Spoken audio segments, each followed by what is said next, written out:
Ladies and gentlemen, welcome back to the Upshift Podcast, the podcast that is all about racing. Today, we are here to talk about the first ever sprint qualifying for Formula 1.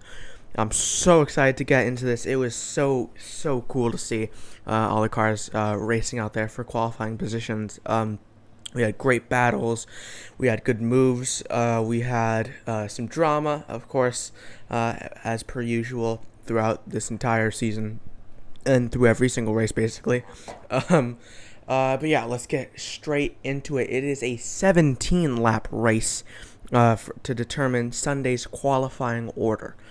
Now, Hamilton started on pole, followed by Max Verstappen and his teammate Valtteri Bottas. Everyone got away well, but on the grid, Verstappen's brakes were literally on fire. Literally. It was crazy to see. His tires, there was smoke, obviously, when at first. And I was like, oh, it's just smoke. And then going back to the onboard, and then there's fire, shooting out. So that was odd to see. I've never really actually seen fire shooting out of the brakes. But that's just how hot the brakes were. But he handled it very well, and lights out, and away we go. And Verstappen took the lead of the sprint qualifying race. By the way, this episode would be a little bit shorter than usual, I think, more than likely, because there's not as much to talk about. I'll try to squeeze as much as I possibly can into here. But yeah, Verstappen took the lead into turn 1. I actually think he got the lead before turn 1. I think he did. I think he got it just at the end of the Hamilton straight, named after Lewis Hamilton. And he took the lead. And Hamilton was actually under pressure from Valtteri Bottas, so he did not get a good start at all. Not the start him or Mercedes even wanted. But he dropped just down to P2, just only lost one position. And he would end up staying there for the entire race. It was a decent showing from Lewis. It definitely showed that he has more pace than he's shown in previous races, because I believe he finished 1.43 seconds behind. Yeah, 1.43 seconds behind Verstappen in the Red Bull. So it's definitely showing that Mercedes have brought improvements to their car from the disaster that was Austria. And the Styrian Grand Prix.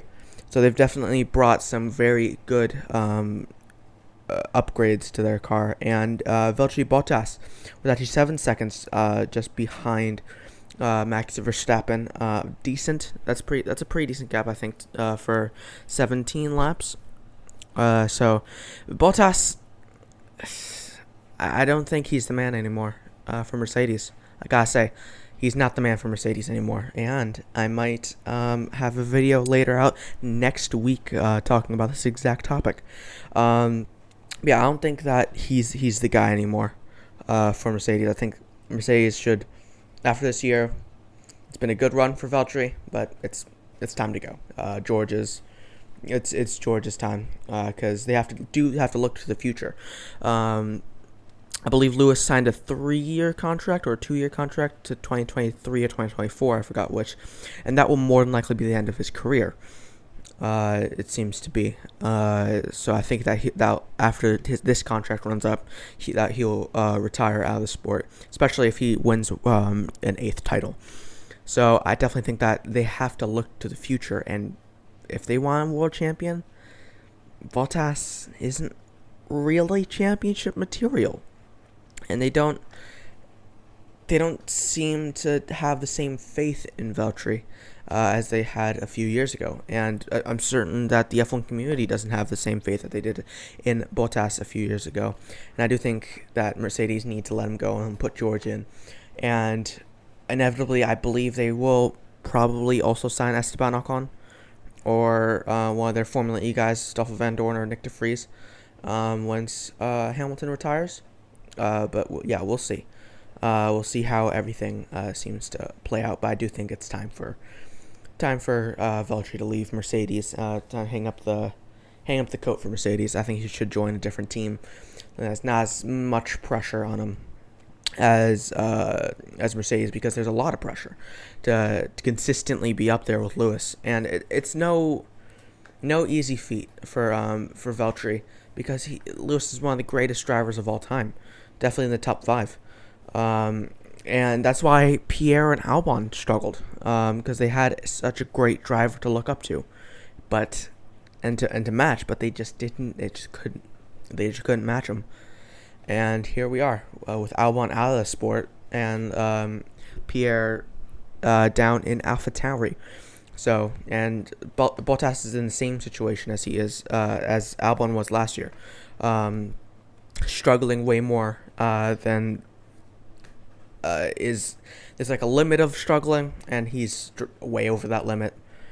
So I think it's time for Bottas to hang up the coat for Mercedes. But coming out in P4 though is Leclerc. About that, I'll just talk about Leclerc and I'll get back to the actual race.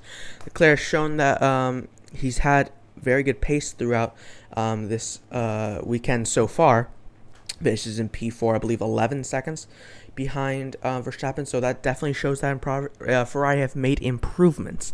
I definitely think that he will actually be challenging for the podium this week.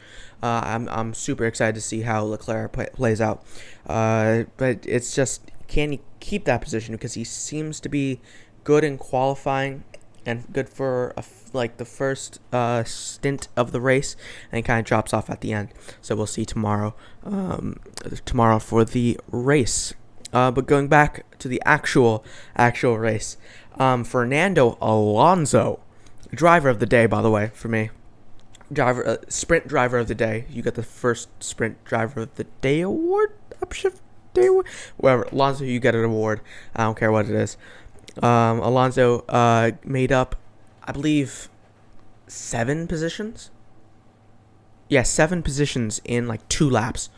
That's unbelievable. In an Alpine, he went from 11th to like 5th or 4th, or something like that. Something crazy like that. So that shows that Alpine got some pace. That Alpine does have some pace.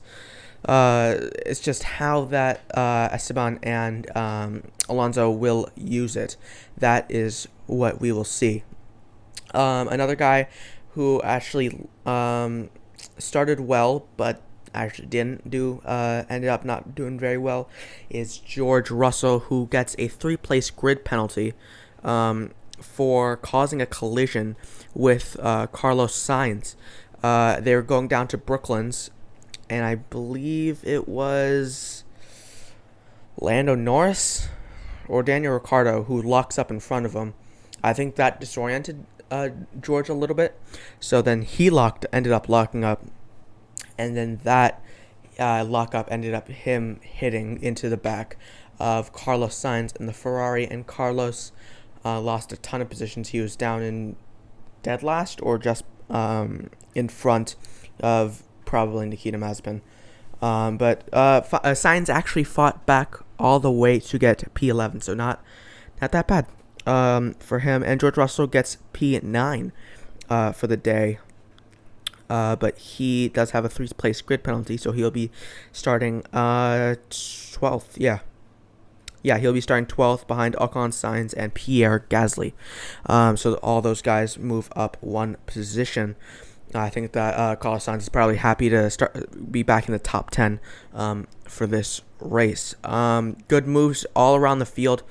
There's a great battle between Alonso, Daniel Ricciardo, Lando Norris, and Sergio Perez, going like wheel to wheel, like chasing each other.